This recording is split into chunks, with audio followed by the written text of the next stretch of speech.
ابو داؤد کی حدیث ہے کہ معاذ جہنی رضی اللہ عنہ نے حضور اکرم صلی اللہ علیہ وسلم کا یہ ارشاد نقل کیا ہے کہ جو شخص قرآن پڑھے اور اس پر عمل کرے اس کے والدین کو قیامت کے دن ایک تاج پہنایا جائے گا جس کی روشنی آفتاب کی روشنی سے بھی زیادہ ہوگی۔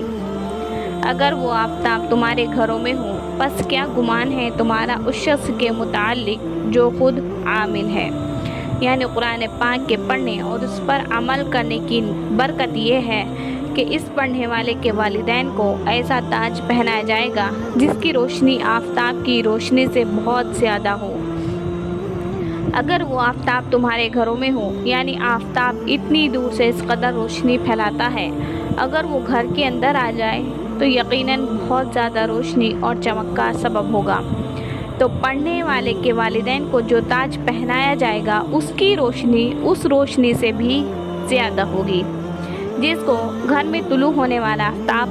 پھیلا رہا ہے، اور جبکہ والدین کے لیے یہ ذخیرہ ہے تو خود پڑھنے والے کے اجر کا خود اندازہ کر لیجئے کہ کس قدر ہوگا، کہ جب اس کے طفیلوں کا یہ حال ہے تو خود اصل کا کیا حال ہوگا،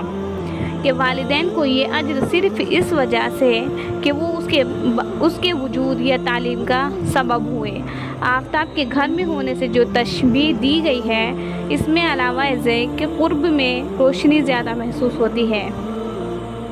ایک اور لطیف امر کی طرف بھی اشارہ ہے، وہ یہ کہ جو چیز ہر وقت پاس رہتی ہے اس سے انس و الفت زیادہ ہوتی ہے، اس لیے آفتاب کی دوری کی وجہ سے جو اس سے بیگانگی ہے وہ ہر وقت کے قرب کی وجہ سے مبدل بانس ہو جائے گی۔ تو اس صورت میں روشنی کے علاوہ اس کے ساتھ موانست کی طرف بھی اشارہ ہے، اور اس طرف بھی کہ وہ اپنی ہوگی، کہ آفتاب سے اگرچہ ہر شخص نفع اٹھاتا ہے لیکن اگر وہ کسی کو ہبا کر دیا جائے تو اس کے لیے کس قدر افتخار کی چیز ہوگی۔ حاکم نے بریدہ رضی اللہ عنہ سے حضور اکرم صلی اللہ علیہ وسلم کا یہ ارشاد نقل کیا ہے کہ جو شخص قرآن شریف پڑھے اور اس پر عمل کرے اس کو ایک تاج پہنایا جائے گا جو نور سے بنا ہوا ہوگا،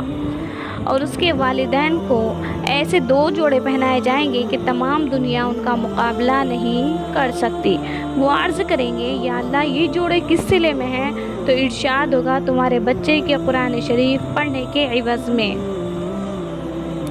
ایک اور حدیث میں حضرت انس رضی اللہ عنہ نے حضور صلی اللہ علیہ وسلم کا ارشاد نقل کیا ہے کہ جو شخص اپنے بیٹے کو ناظرہ قرآن شریف سکھلائے اس کے سب اگلے اور پچھلے گناہ معاف ہو جاتے ہیں، اور جو شخص حفظ کرائے اس کو قیامت میں 14ویں رات کے چاند کے مشابہ اٹھایا جائے گا، اور اس کے بیٹے سے کہا جائے گا کہ قرآن پڑھنا شروع کر۔ جب بیٹا ایک آیت پڑھے گا تو باپ کا ایک درجہ بلند کر دیا جائے گا، حتیٰ کہ اسی طرح تمام قرآن شریف پورا ہو۔